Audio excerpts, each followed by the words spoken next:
Hello, dear Starshines. Welcome, welcome, welcome to today's Lunchtime Chat. We'll pause for a minute and we'll let the crew jump in. For those of you who are new, my name is Christina and I'm an acceleration expert. And we are here to talk about those topics and issues that are significant for us starseeds, wayshowers, and new paradigm visionaries. Because we have capacities that are not embraced by our larger human family. Therefore, we have perspectives and capacities that make these challenges very different for us, very unique to our particular type of human. So I'm here to share a liberated perspective to these challenges, to these experiences, as you guys share them with me. So welcome, welcome, welcome to the chats. Dear brother, young trick named Jim. You guys know that he's around a lot. He's given his apologies that he wants to be here for this chat, but he's in the traveling. He's doing some things. So I think he's just wanting to send his love, and I'm just conveying that to all of you guys because he's, part of our community, right? For those of you who want to participate in the cultivation of these topics and issues that we talk about, there's a couple ways to do that. One is our Telegram group. It's called Multidimensional Human. And in that Telegram group, there's a chat, there's a side chat to the postings, and that's where a lot of these conversations happen. And I read and chime in where I can, where I have the time into these conversations. And there's a really beautiful, respectful group of people, community of people that participate in those chats. So the Telegram group is by far my favorite way to have you guys engaged. And plus, it's free of tracking and all of those kinds of shenanigans. Another way that you can participate in the cultivation of what we talk about is to participate in conversations in our Rise of the Multidimensional Human group on Facebook. For those of you who are still playing the Facebook game and are still looking for, still using that platform to find some worthwhile communities to join, you guys check it out. It's Rise of the Multidimensional Human. And the conversations that happen in there also contribute to the kinds of things that I'm talking about. And there are some other ways that I do, like I have, a pool of, I have an academy, right? There's a community within our academy. And then there's also clients and, associates and stuff like this who reach out personally via email or personal message. And sometimes those topics get brought into these chats as well.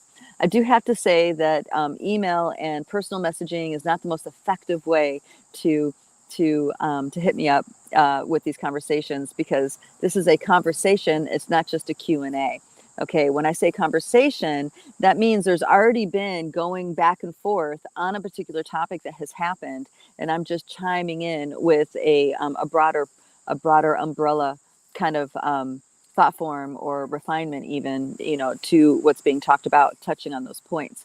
So I encourage you guys to use the social media avenues to help to cultivate these. But like I said, there's some really amazing questions that are posed to me via personal message, and therefore, I will talk about them.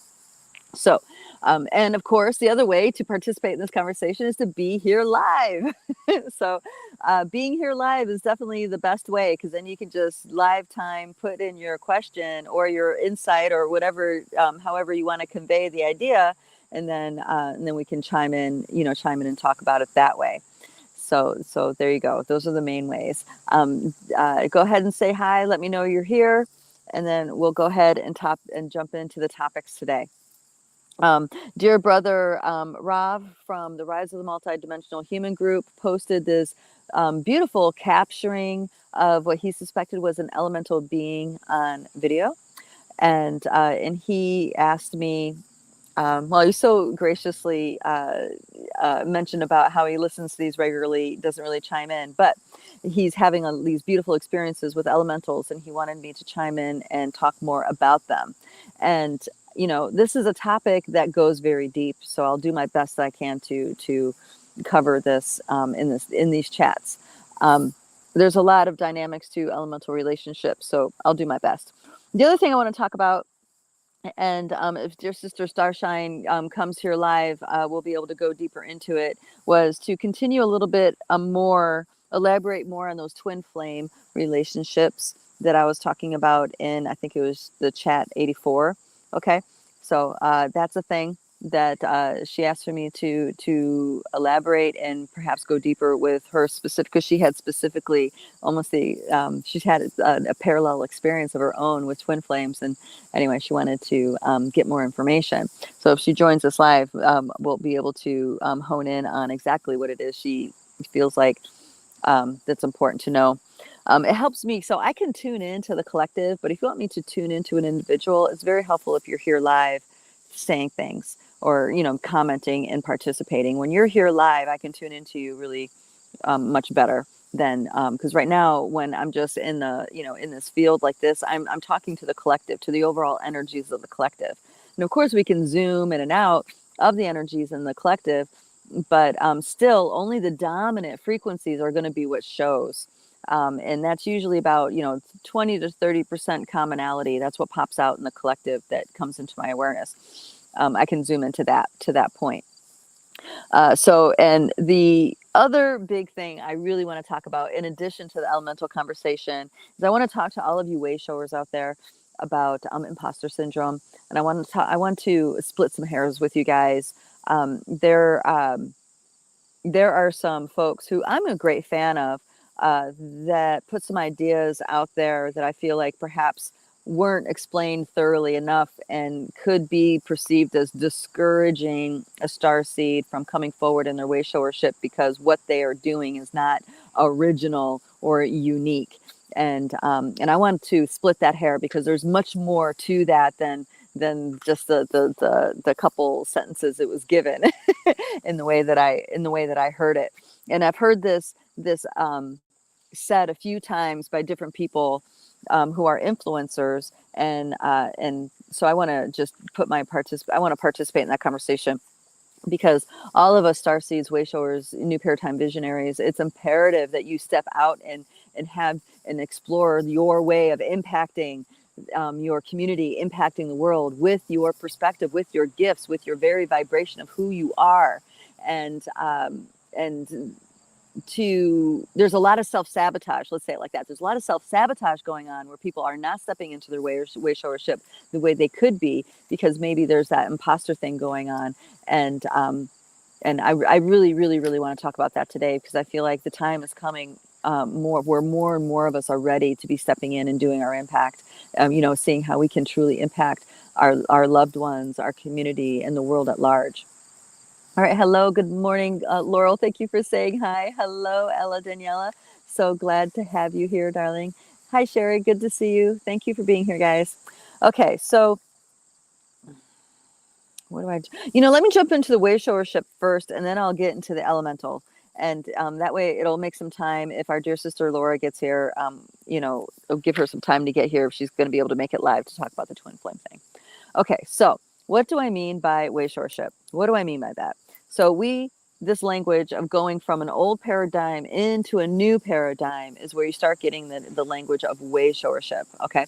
And what this means is that we, starseeds, indigos, crystalline, whatever label you want to call this, galactics, we have a frequency within us, a consciousness within us, and our very bodies are heavily encoded, which means that when we have certain thought forms, certain frequencies, something gets activated inside of us. And it gets activated in such a way that it quickly integrates, and we are changed from that moment forward. Okay.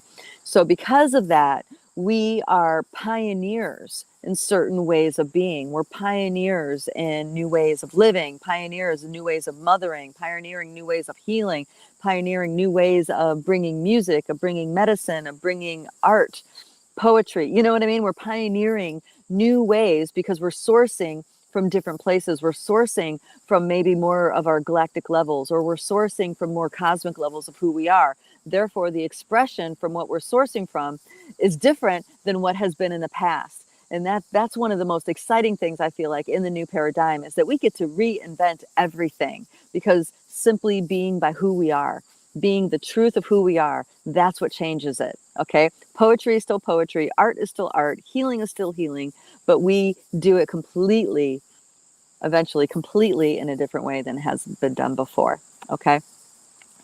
By you just being you, that is going to be what changes our society, because us by being us, the lifestyle that we want to live, the habits that we have, the things that interest us, that because we're, I'm going to speak more in the Western world, because we're in a more capitalistic society, there's going to be someone to arise to meet that need. And the more of us that do that, the more those services arise. For a great example, a vegan lifestyle. I remember back in the early 90s, guys, early 90s, I had the honor and privilege to work with Bob Carr, who is a very well-known macrobiotic chef, and he had something called the East-West Center here, and I got to cook with him every week for a large dinner party for 20 to 40 people, 13 or more courses, and I learned so much about not just being vegan, but how to have a healing diet. Okay. Now, at that time, there were not many people that were eating vegan. Matter of fact, there were even less people who were eating macro. In fact, a lot of people would joke around and call macrobiotics macropsychotic because it was such an extreme idea. It was such an extreme way to live. Okay. But now, these days, fast forward 30 years or more, now there's a lot more people who are into it. There's a lot more people who are interested in it. There's a lot because the proof has gone out to the world that you can heal yourself with your diet and your lifestyle. You can heal terminal illnesses even by diet and lifestyle. And there's so many millions of people who have done this, and maybe it's in the billions these days, I don't know, worldwide. There's so many people that have successfully done this that it's become way more popular than it ever was, back in the 80s and the 70s. And I think there was even a little bit in the 60s. I think George Osawa, who's like the grandfather of macrobiotics in the West, he's the one who brought it over from Japan, came here in the 80s. So that's really when it started getting launched in the West here. But the principle is an ancient principle that's been happening in Japan for generations upon generations, thousands of years. Anyway, let me get back to. So because there's so many more of us that are interested in that or pursuing that, there's a lot more of it available. It's, you see, it's just that principle. The demand increases, now it's more available. So us star shines, us star seeds, stepping into the truth of how we want to live, how we truly are, we are creating a demand for someone to accommodate those needs.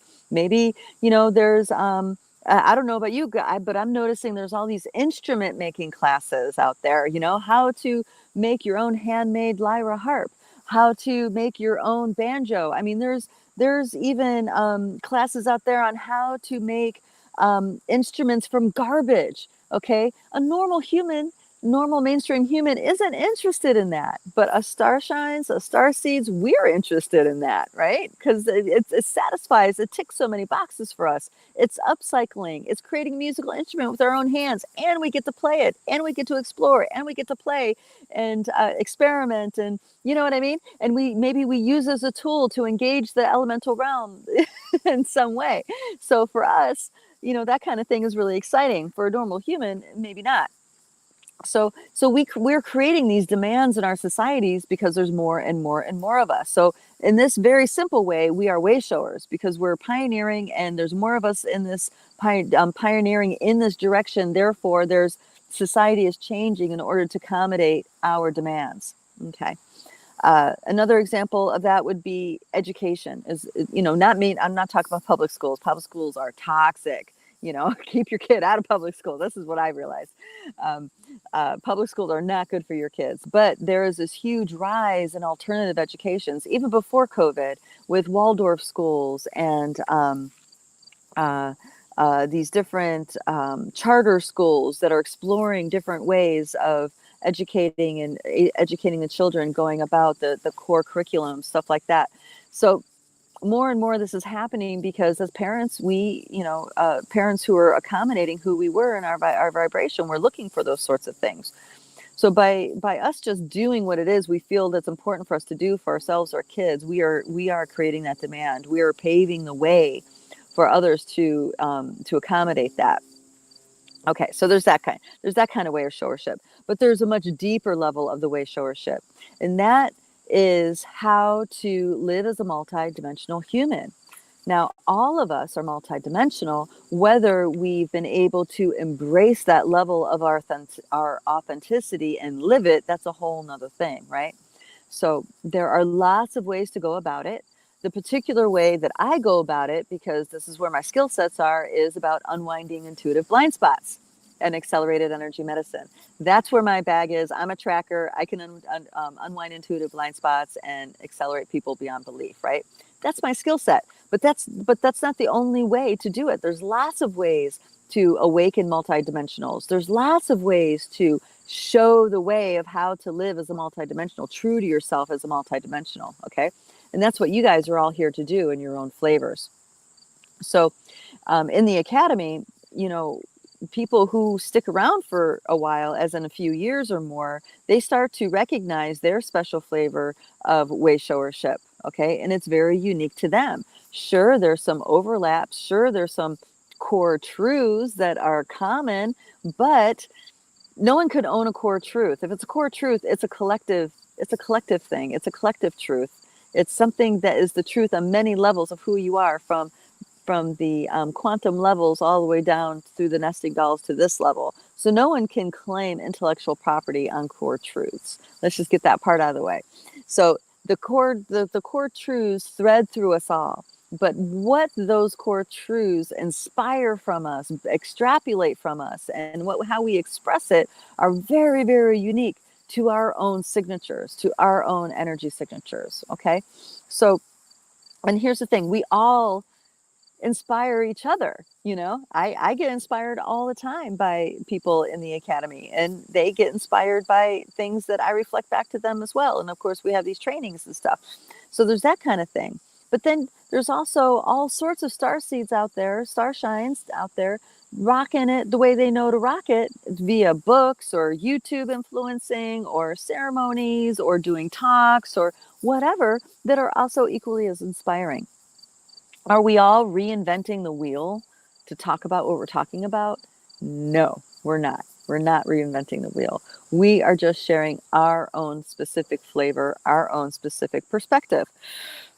What we have integrated, what truths, higher truths, core truths, let's say, what we have successfully integrated into our being and into our lifestyle. That's what we're sharing. So this thought that if you are going to step up as a wayshower means that you have to be completely original, you have to be completely new, that's a misunderstanding. That's a misunderstanding of a much more refined truth here, okay? So if someone says, you know, oh, well, you're not a real wayshower because nothing you do is, you know, other people are talking about what you're talking about, right? No, that's a misunderstanding. There are dynamics here. For example, energy medicine has been around for thousands and thousands and thousands, tens of thousands of years. There are some core principles to energy medicine that are still true today. Does that make us copycats? No. Okay. What we are working on framing up is how to take the higher truths from ancient teachings that were held sacred in lineages and bring them out into the collective as source code, as open source code with impeccability. Okay, this is what we're in the process of working out. How to bring these ancient truths from these bloodlines, from these initiatic rivers of light, of flow, and integrate it in such a way where we can now bring it forward as open source code for all those who have the eyes to see, for all those that have the heart to listen, okay? And this was, and I've talked about this before, I'm just going to mention it because it's very relevant. This was spurred by the event of the Shoemaker-Levy comet striking Jupiter.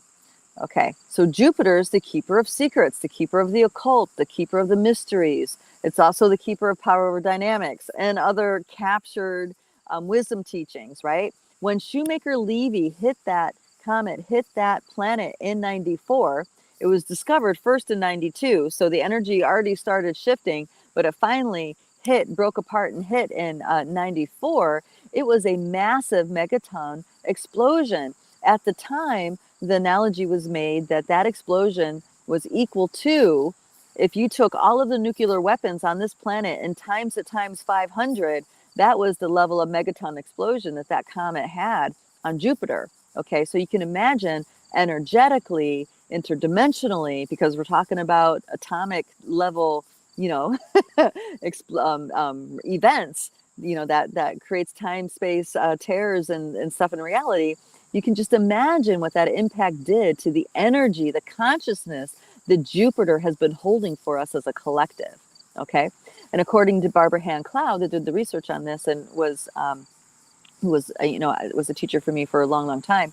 Uh, she talks about this, is that was the major event that exploded the once secret teachings into the collective field.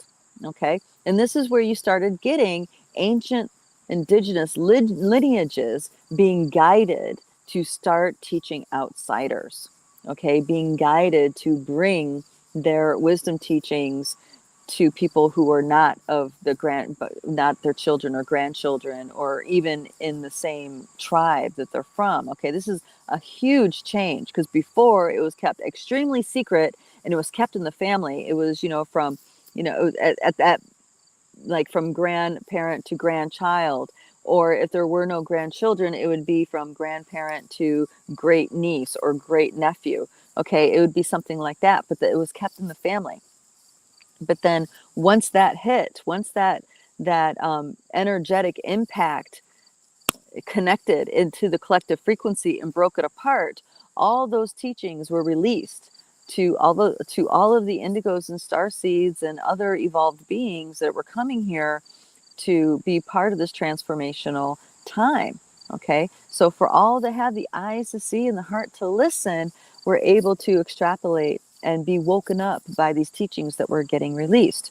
Now, I was extremely fortunate in that I was an early generation indigo, and therefore I had indigenous teachers, influencing me from my late teens on. Okay, so it started in dream time, but then it started getting into physical interactions. Like Barbara Handclough, she wrote Pleiadian Agenda, and when she wrote that, wouldn't you know it, that's also when right about that time I get pregnant and I get really sick and I can't work anymore.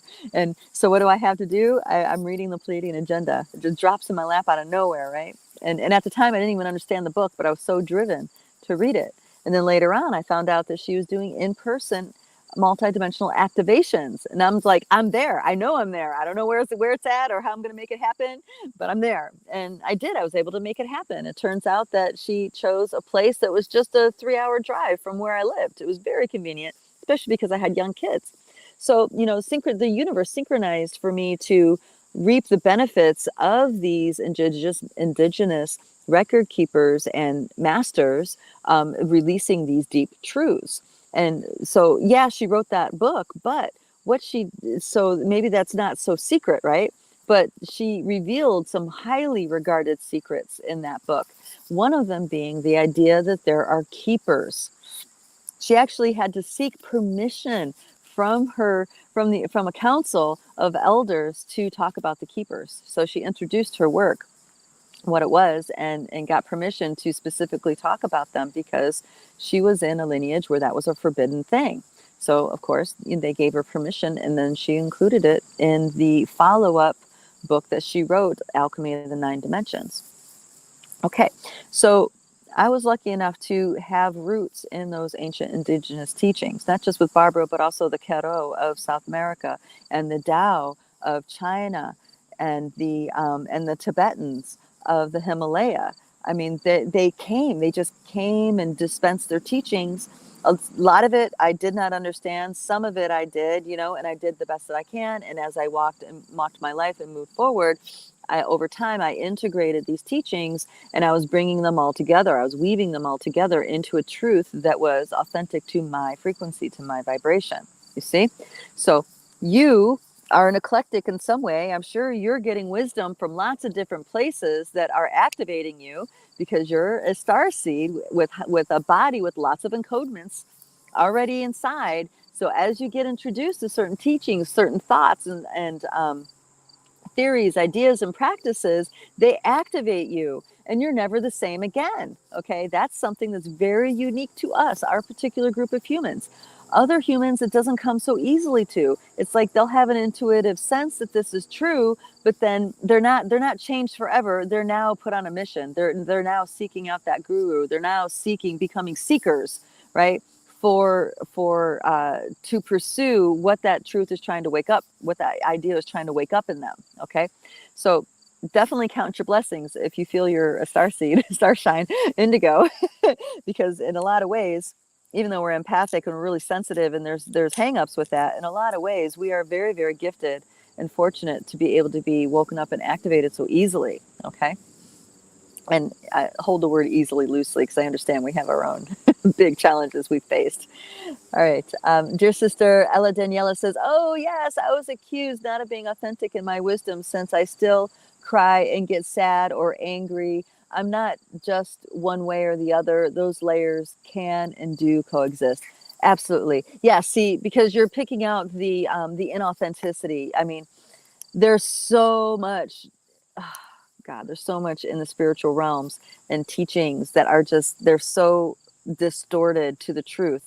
That's why I cry too. I still cry. People tell me a story. I'm with them. I'm fully feeling it. I do that all the time. And I cry at my own stories. That's an authentic sharing. That's something that you're real with. When you're very high and on that pedestal, being able to share like this, then that's not relatable. That's not real. That's something that is not fully, you're not expressing it through all of your being. And for starseeds and indigos, remember that what you're expressing through your being is not just words, it's an energetic transmission. And you need all of your body involved in those transmissions. It's just not, you're opening your third eye and that's it, or you're opening your heart, you're opening your crown. No. It's the full capacity of your biosuit emanating the energy of those transmissions. That's what makes it so potent. Okay. So definitely let yourself define what it is. Don't let other people define it for you, because that's just going to keep everybody trapped in that box, and an unrealistic bar that's set, an unrealistic example that gets set. Okay. And we're not monks on the mountain. Also remember that we're not completely separate from humanity, from the collective. We're not way up high above the collective and living a monastic lifestyle. No, we're homemakers, we're workers, we're caretakers, there's so many roles that we have that are deeply integrated in with other people who are not on this kind of path, who are not of this vibration. Okay. So in a lot of ways, we're really profound spiritual warriors, because we can hold this energy and live it as an authentic truth inside of us, and be in the world around us, and be in exchange with other humans, like our family. Monks renounce their family. They don't ever talk about their family. They don't go visit grandma, mom, or their own kids. They don't do that. A lot of people don't know that. Monks renounce everything. You don't ever go back to your family roots. Now, maybe there's some tradition nowadays that allows that, but in the more rigid times, in the more rigid kinds of traditions, you don't do that. Once you leave your human role, your human life in society, you don't go back. All right, dear sister Felicia, yeah, please let me know. In hospital with heart condition, what's this about? Okay, yeah, okay, yes, thank you, darling. All right. Speaking of activations, right? And in the beginning, I talked about we are sourcing from a different place in our expressions. We're sourcing from our galactic levels. We're sourcing from our cosmic levels. Maybe we're sourcing from even our quantum levels, through our biosuit, through our ego driver, who we are, through our biosuit, and into this world. Okay, so our biosuit is actually very tuned in to what's happening on galactic levels. It's very tuned in to what's happening on the quantum levels. Our ego driver mental condition doesn't know that, but our biosuit does. Our biosuit's super tuned into that. And what's been happening is that there are literal magnetic reversals unlocking nesting doll after nesting doll after nesting doll, and that has a direct impact on our biosuit. The most common, this is what I've seen, and there's several examples I have that have shown me this. It is very common for a major activation to have taken place because of those magnetic reversals getting undone, unlocked, and going back to their let's say a natural condition. That often creates feelings or even the experience of heart problems, pulmonary issues, brainwave function. Okay, so I'm really sorry to hear that about that, darling. That you're actually in the hospital with that kind of condition, but it does level out. If this is the reason, if these unlockings and of these reversals and returning to the center is the reason behind these conditions, it does level out. There's times when I'm processing energy a lot because I'm always doing energy work on a daily basis, and then I have a whole crew that I'm working with, and we're processing lots of energies. And there are times where I do feel like I'm having heart issues.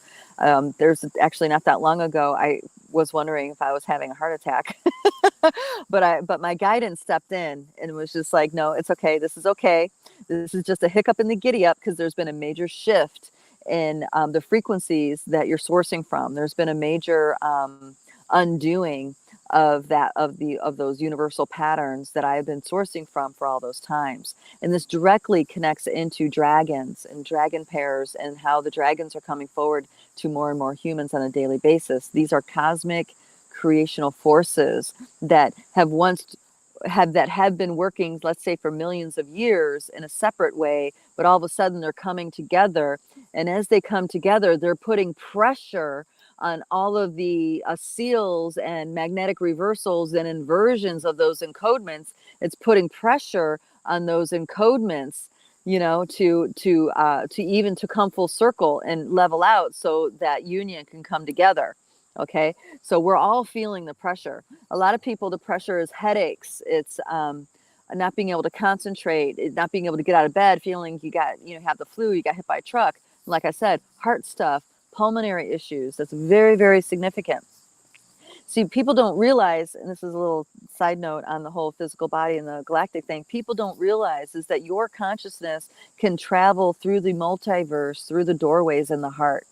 Okay, so if your heart is used to having a particular foundational rhythm in a particular universe, and then all of a sudden that universe unravels and changes, the very foundation that the SI nodes and the function of the heart is used to being in tune with is different. And now it goes into like a spasm kind of thing, which could be easily seen as a heart attack. And it's going to take time for it to find a new normal.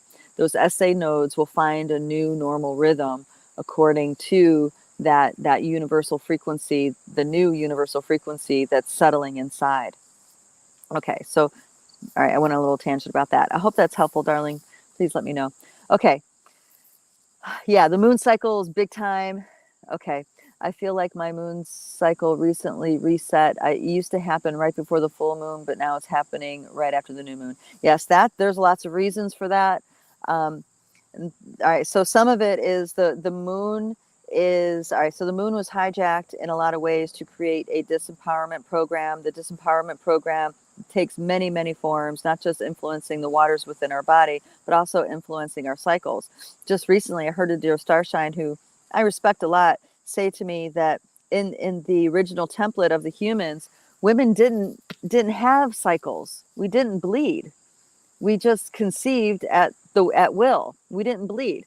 So that's a very interesting idea, because Barbara Handclough used to talk about the time before the moon, the times before the moon had influence over the collective, and that influence was such where women cycled only 4 times a year. They cycled with the soul according to the solar cycles, not the lunar cycles.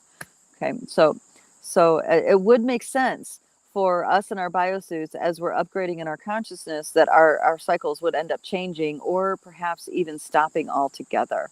Okay, depending on how we are. There's some breatharians that I've met who were willing to have a really candid conversation with me about their cycles, and some of them have said that they don't have cycles anymore. Okay, so So that new paradigm, that new template of human, of the human body is also here on this planet. I flip-flop between new and full moons, depending on my stress levels and depending on my environment. Here I'm going to shift because the sun all of a sudden is coming out real bright. So I'm going to shift over here. You can get to visit my neighbor's yard and see if the sun will be less invasive. Uh-oh. I'm coming. Oh my gosh, I have too many things connected to me. All right, there we go. Let's see, is that any better? Nope, that's not better. I'm still moving. The other thing is I have to stay kind of close to the house because of the internet reception. All right, okay, I went on a few tangents there. Please let me know if that was helpful information. The other thing that's influencing our cycles, guys, are the you-know-whats, okay? Those, because they're influencing a huge collective of women, and because it's influencing a huge collective of women, it can influence us as well. As you guys know, if you have a group of women that live together in a house, eventually their cycles all synchronize together. Okay, so that same principle I'm applying to this larger idea of you have so many people who've gotten some of these whose cycles are affected by that. And if we're spending time around them, then it's going to impact us as well. So I'm in the particular situation where I can have a lot of isolation time if I choose. And I do. I choose a lot of time to be in isolation, but that's just my energetic need for me to do what I do. Your lifestyles, of course, you do, right? What works for you. So I feel like I'm mitigating and managing that part very well. Okay, let me keep going on the Wayshowership, and this will weave into the elemental piece. I promise, Rob. I promise. Okay, so Wayshowership. Going back to that. So, speaking of the collective and these awakening of these nesting dolls, right? So we're all sourcing from these different nesting dolls of who we are, and they are unlocking. The seals are breaking, and the inversions and reversals are now getting undone, and everything's getting set back to its natural place, its natural position, let's say. And that has an absolute impact on our consciousness and also our biosuit. So the thing about the influence and consciousness is what's happening is that all of a sudden we are having realizations. Some people are calling them downloads or uploads, depending on how you see that. Universe inside, universe above, whatever. Doesn't matter. All of us are having uploads, downloads, realizations happening because of these unlocking nesting dolls, okay? So people who are really in tune and maybe already have a platform to voice that, to put words to what it is that they're sensing, feeling, or download or express the information that they have downloaded, right? Just because they are the first to express that information doesn't mean they own that information. You understand? Because that knowledge is a galactic knowledge. That knowledge is a cosmic knowledge. That knowledge, right, is a quantum level understanding. So when you go into all those nesting dolls, you realize that this is an awareness. This is a truth that's for us all. We all own it because we're all a part of it. We are all a facet of that same diamond of truth. Okay. So it's not about who says it first. You know, I know in the capitalistic game, people want intellectual license, right? And there is place for that, of course. There's, especially when you get into technologies and stuff like this, there's a place for this. But we are talking about soul level truth. We're talking about spiritual truth, multidimensional human truth, okay? That particular area, nobody can own because it belongs to us all. It's for everybody in the galaxy. It's for everybody in the solar ring. It's not just for the people who follow this tradition and the people who follow that tradition. You understand? Okay. So you are waking up to these pieces either because the idea was conveyed to you and it triggered some of that encodement inside and you're now activated, or perhaps you listened to something that gave you that activation. Perhaps it came in a dream that gave you that activation. Perhaps you read it in a book that gave you that activation. You become activated. You now do the work to anchor that into your being as an integrated into your life. Okay. The process of you integrating that into your life gives you your own personal healing stories. Okay. That is when that information is yours to share with the world. When you have your own personal healing stories that from as a result of your own integration of what got activated in you, now that's yours. That's yours to proliferate. Nobody can own your healing because you did that. You see what I mean? Nobody can own the encodement that activated you because it wasn't theirs in the first place. They were just the antenna that received it. Okay. So, and I don't mean to diminish people who are sourcing really great content. They're doing what's true for them. That's their authenticity. That's their beauty being represented there. You're right. So that is a beautiful thing. And I'm deeply grateful for all the beings that are showing up in that way and doing it. But I'm saying this for you starseeds that are feeling challenged to step into your Wayshowership. Okay. The bar that's set for you is not the truth. The real bar is that authentic piece, is that integration piece. When you have your own healing stories of you processing what got activated, that is now yours. That is now yours to pass on because it's authentic. It's integrated. It's the truth to who you are. Okay. In the old days, in the old paradigm, how that used to work is that there was a teacher and a student. The teacher gave transmissions to the student and then helped that student with their integration process. And then once that teacher deemed that student capable or able, then they would give them permission to share the teachings with others. And if you dared share those teachings before you had permission from the teacher, then you were completely out of line. And a lot of times, they would end up, getting pretty significantly psychically attacked by their own teacher, right? Because they broke the line. They broke the integrity. So we're working out some really deep things within this collective, within our own biosuits, even, especially if you are of an indigenous direct lineage. All right, all of us are indigenous in some way, but there's some that are closer to the origins of that way of living than others. I would say Westerners are very far away, no matter what race you identify as. Even if you identify as African American or Native American, there's so many generations removed to how the original wisdom keepers lived that you're westernized. If you're westernized, you're removed from the First Nations ideas and ways of life.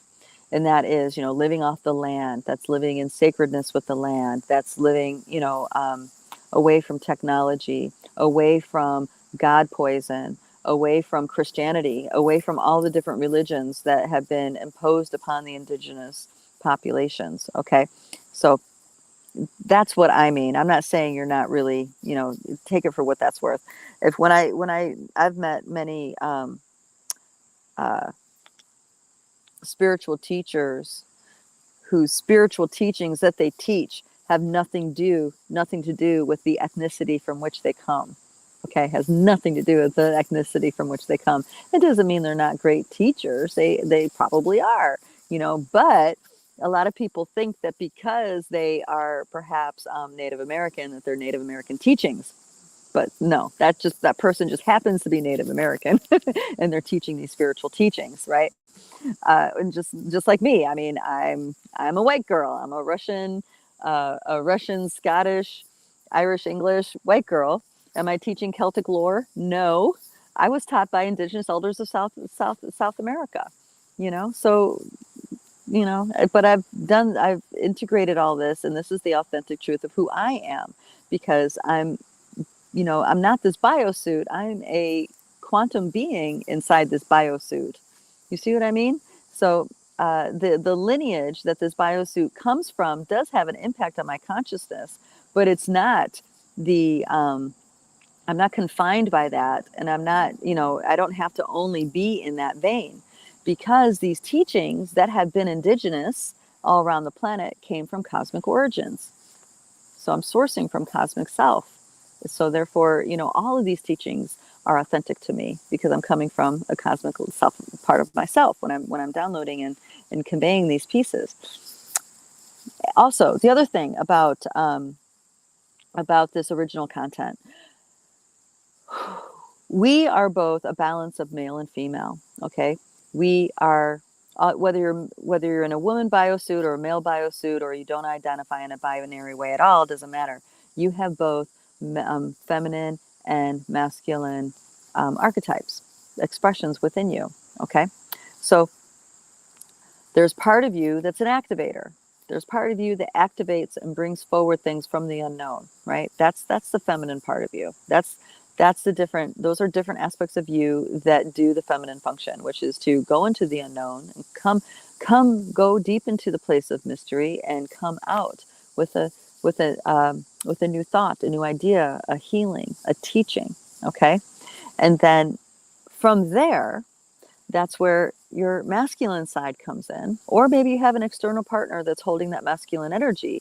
That masculine side comes in, and that masculine side gets activated by those teachings, right? It gets activated by you, but they're encoded in such a way where they take that activation, they integrate it, and they anchor it into this reality. Okay? So the feminine activates and the male anchors. This is how they work together in complementary unison. So there are many influencers out there who are acting more in that feminine capacity as activator, as instigator of the new, as bringing in new thought forms, new ideas, or framing up things in a way that haven't been put quite that way before, right? Going into the deep mystery, into the darkness, and coming forward. This is a feminine trait. Again, use this loosely, because there are plenty of men that I know that do this too. It's just it's their feminine aspects that serve this kind of function on a cosmic level. So when something comes forward and activates you, another part of you comes forward and anchors it in. You anchoring it in, just because it wasn't your original idea, doesn't make you inauthentic. You're doing the real work that anchors it in. You're doing the actual work that integrates it, that brings it into this reality in a tangible way. So now you are expressing in how you be a certain kind of way that influences the entire collective. Okay? So that kind of piece is in the dynamic here. And then and so you can get clear. So if you're unsure if what you're sharing, if you're not sure if it's in impeccability or not, there's a few things you could do to ensure that, to ask yourself. One is, is this you integrating something? Is this you integrating something new?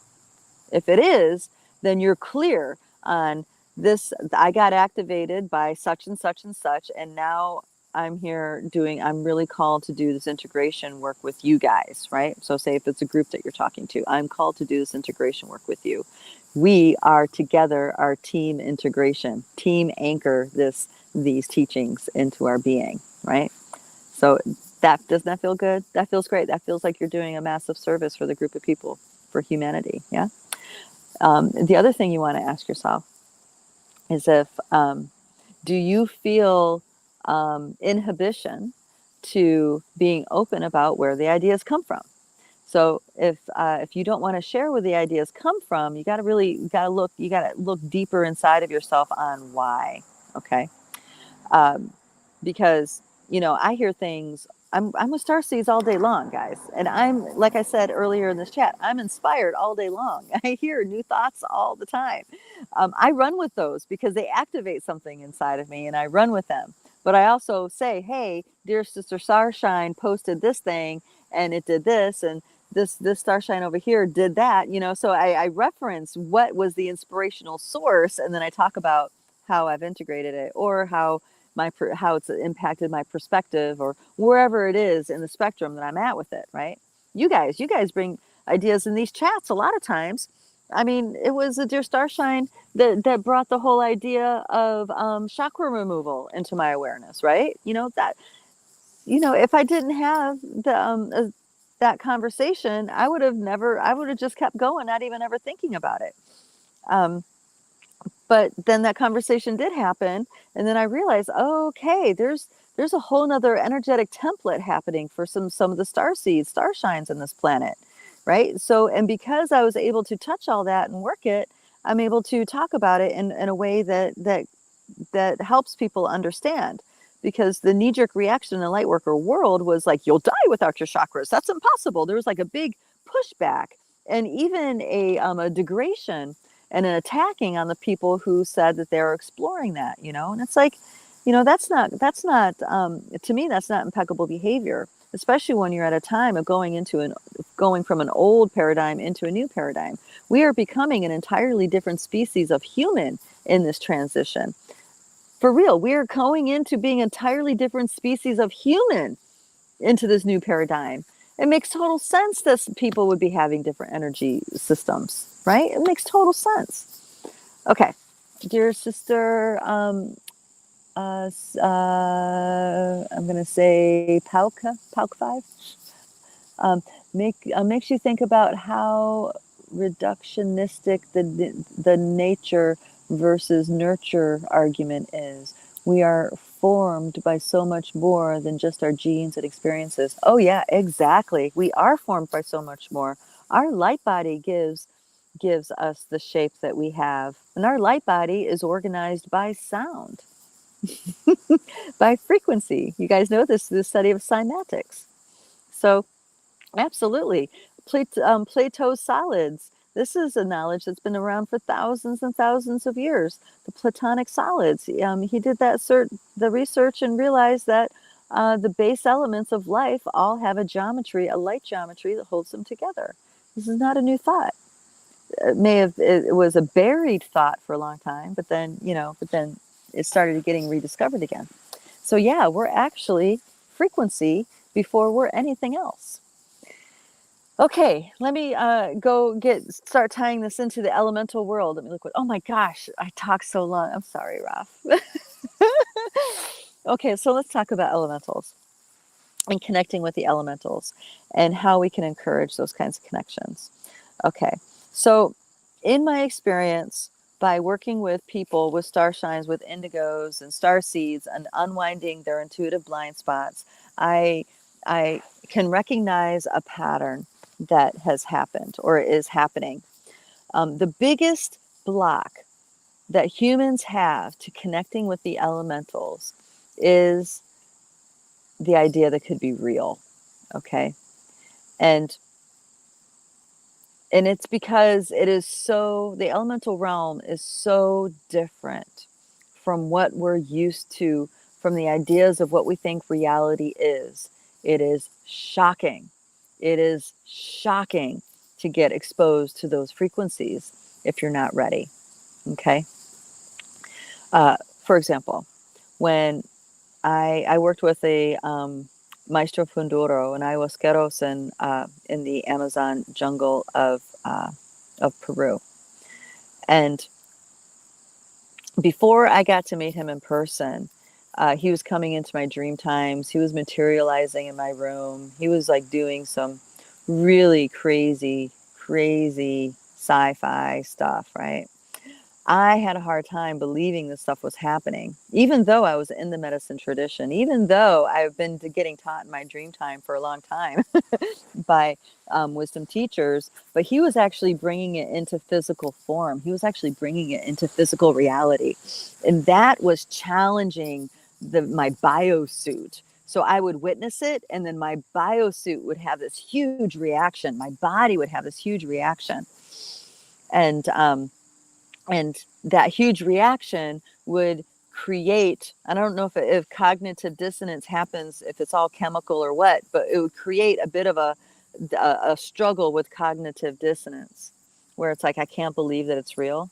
But in the weeks leading up to meeting him, right, he was able to bust down enough of those barriers. So when I did meet him in person and work with him in person, I can actually process what I saw. and process what happened to me. Okay, so without going too much into my own process, what I saw when I worked with him, both when I drank and when I didn't drink, when I drank the medicine and when I didn't drink, I watched him be in 3 places at one time. I watched him shapeshift.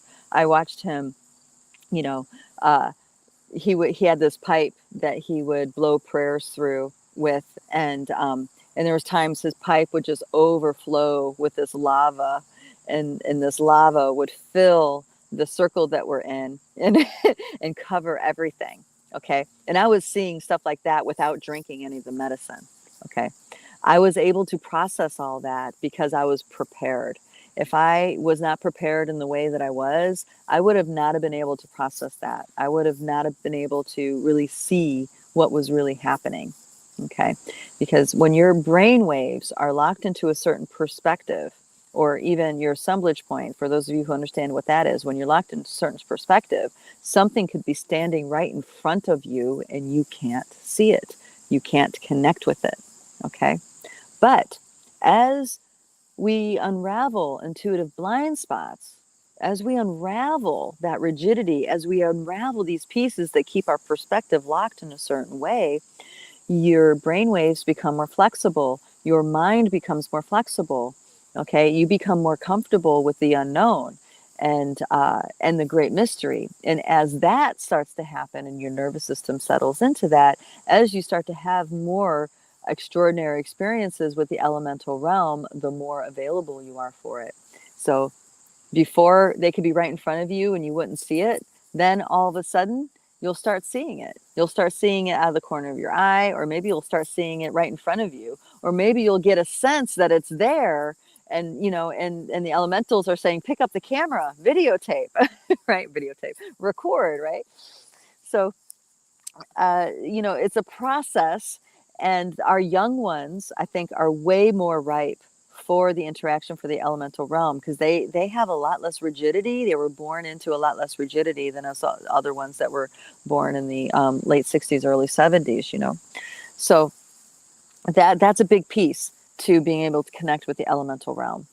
The other thing, being able to connect in the elemental realm, is able to maintain a sovereign relationship, an equal relationship with an elemental being. Because what happens is that in order for us, like the Fey realm, for example, in order for us to connect with the Fey realm, we need to have a lot of levity within us. We need to be very lighthearted and open and blissful even, right? And the more lighthearted and levitous and blissful we are, the closer to the frequency of the Fey realm we become, and now we're more accessible to them, and them to us, and them for us. Okay, so because of that, people sometimes, often, put the beings of the elemental realm, Fey realm, on a pedestal, almost to a point of worship kind of thing, and that is not a sovereign relationship. That is one of veneration. That is one of, I am not worthy, right? Not realizing that the elemental realm are here to be working with us as creative master creators. Okay, they're here to actually manifest our will. Okay, but if we're all discombobulated inside and we don't know how to hold our sovereignty, we don't know how to behave with impeccability and have high ethics when it comes to working with other life forms, then what we would be willing them to create is quite literally a nightmare. So that piece has to get set right. We have to get into equal relationship with the elemental realm. They are equal with us. They're not above us, even though it might feel like they're above us frequency-wise. And that's only because the baseline frequency that we're used to living on is a denser, lower vibrational frequency, one that has a lot of fear within it, one that has a lot of control and power over dynamic programming within it, one that has a lot of pain and trauma within it, okay? So as you heal your pain and trauma, as you heal these pieces and you're able to love yourself, embrace your light, smile inside. I'm talking about inside, not out to the world, but smile inside and have more levity in your beingness, right? now your that baseline frequency is shifting, and that slowly becomes baseline frequency becomes up here, and now you're more accessible. You're so much closer to interacting with the Fey realm, and they are reaching out to humanity in a big way. So you offer yourself up to service to their agenda, which you need to be clear about what their agenda is, because there's different ones, and not all of them are, you know, not all of them are rainbows and unicorns. Just know that some of those agendas are, maybe, you can choose what to participate in and what's not. There's no obligation, right? For example, when I first started interacting with Sasquatch, their agenda in interacting with me was not rainbows and unicorns. No, no, no, no. They wanted me to go deep into the underworlds and go into some really dark places. But that was because they were trying to wake me up to all the different roles that I've played throughout history in interacting with them, and the kinds of things that have been degrading their consciousness over the millennia. So for me, it was a shadow journey to getting to know the Sasquatch. But once I was able to handle all that, once I was able to clean all that mess up, then it became a blissful, joyous journey with them. Because when they come around, you can't help but be happy, happy to be alive, happy to be with the trees, happy to be on this planet, and being. They just invoke that state of being within you. But not a lot of humans are capable of that state of being right away. So they, like I said, there's work to do for them to get out of that baseline frequency and be more up here so they can interact. So there's that kind of thing that I've watched happen with people growing their relationship with the elemental realm, Fey realm. The other thing is our lineage, our ancestry. Our ancestry has a lot to do of our relationship with the elemental realm. For example, if you say you have history in Ireland, okay, and your family went through the potato famine, and there's a lot of trauma, there's a lot of pain, there's a lot of despair and soul shattering stuff like this, until that gets healed, there's a gap. There's a gap within your lineage. There's a gap within the life stream that's draining life force energy from you, and you're not at your full capacity. So as you heal your lineage, you're closing up those energy drains through the multidimensional life streams coming to you, and you have a lot more power, a lot more life force energy to your access, and that charges your body up even more. And then you can have access to what your lineage used to have access to having relationship with the leprechauns, having relationship with the troll beings, or with gremlins, stuff like this. Okay, I know not all of those elemental beings have good reputations. I get it, but also think about who has those stories sharing those reputations. Okay, you cannot go off of other people's stories. This is also something with the new paradigm. You can't go off of what the past experiences was of your people, because their experience was one when they were in the old paradigm understanding of things. Okay, in this new paradigm, there's a unification happening where all these interactions that are happening because we have some sort of deep connection to them. So, for example, I work a lot with insectoids. In the tradition that I was trained in, insectoids was a big no-no. No, no, no, no, no. You don't go into insectoid realms. You do not bring back insectoid consciousness. You do not play with that. Maybe you'll have interaction with spider consciousness, but that's, with extreme caution. That's how we were taught. But the Sasquatch brought the beetle people into my world, who brought the grasshopper people into my world, who brought the ant people into my world. You know what I mean? So I work a lot with insectoids. And that was all the doorway that was opened by the elemental beings of Sasquatch, because it was important that I clean that up. I worked that out in order for me to have a harmonious, sovereign relationship with them. If I moved forward in relationship with them without cleaning that up, it would have been a causal relationship, maybe what someone will say karmic relationship. I would have to re-experience all the things that have not been resolved between us, right? And I don't need to re-experience pain and trauma. No, thank you. I'd much rather resolve it in the energetic, so now I don't have to have the physical experience of it. You guys agree? Agree with that level of thinking? Okay. I know I'm going over, but Rob, this is for you because I really want to tune in and touch this for you. Okay, so there's that piece, right? And then the other thing that comes with elemental interactions is learning how to be responsible for yourself when in those frequencies. What do I mean by that? Humans are addicted to intensity in general. Most humans are addicted to intensity,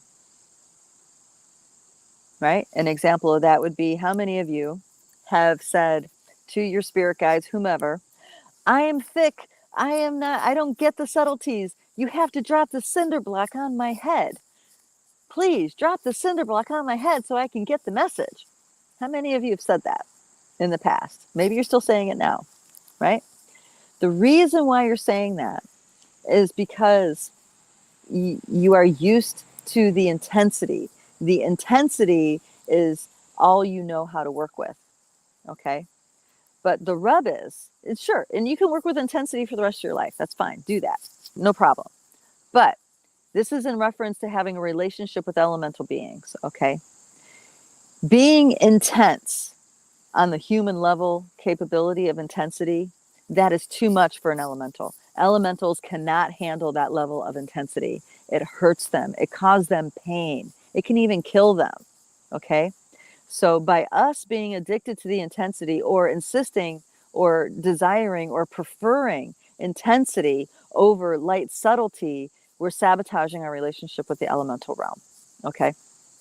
Because those elementals cannot deal with that level of intensity. It's too overwhelming. Sasquatch are a great example of that. They usually keep their distance very far away from humans. Even the ones that they're working with, the ones that they're directly reaching out to and working with, they usually keep their distance because the self-loathing, the inner anger, the extreme emotions that humans have are uncomfortable, don't feel good to them. It's painful for them to experience that. We live it every day, but for them, it's too much. So they keep their distance until you start cultivating the ability of subtlety, softness, gentleness, silence. Okay. Once you start cultivating those qualities within your being, now the elemental realm, it's much safer for them to come closer to you. Okay, it's much safer for them to engage with your energy field. You see what I mean? So a lot of people, a lot of starshines will be at their favorite peaceful place in, in silence and total calm. And those are the times when you'll see that little fairy right, right across your peripheral vision. Or maybe you'll see the little air or water deva dancing in the ripples of the water. Okay, you'll see it, and they'll be close to you, and you can see it. It's our reaction of, oh, did you see that? That's what kills it. You just scared them off now. That was too intense. That excitement was too intense for them. They can't be around you. Okay. So the more you can practice this gentleness, this calmness, this sweetness, softness, silence, that's really going to strongly impact your ability to allow those elementals to come closer to you and work more closely to you in relationship.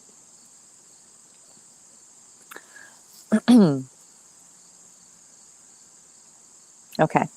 And I'll wrap up with this last piece. And this last piece has to do with respect. Okay.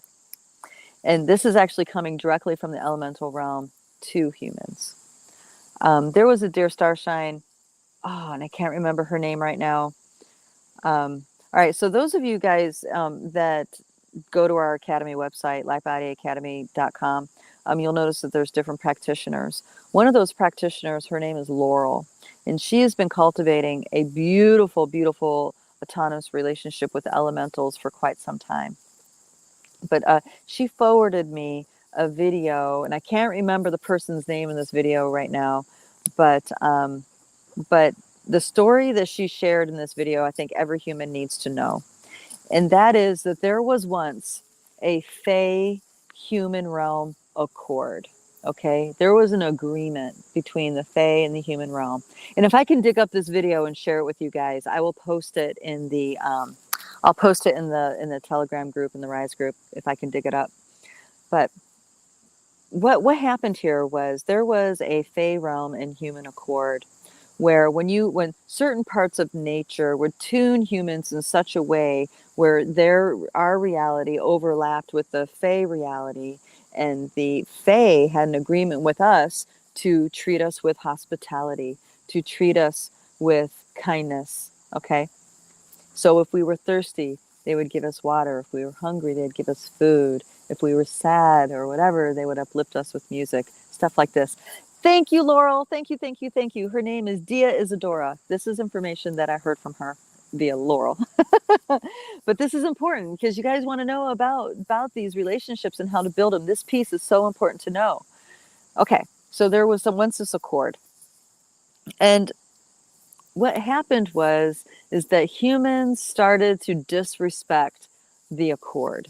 They started to damage the environment that was that overlapping realm. They started even capturing fairies and keeping them hostage. They started capturing beings and doing terrible things to them.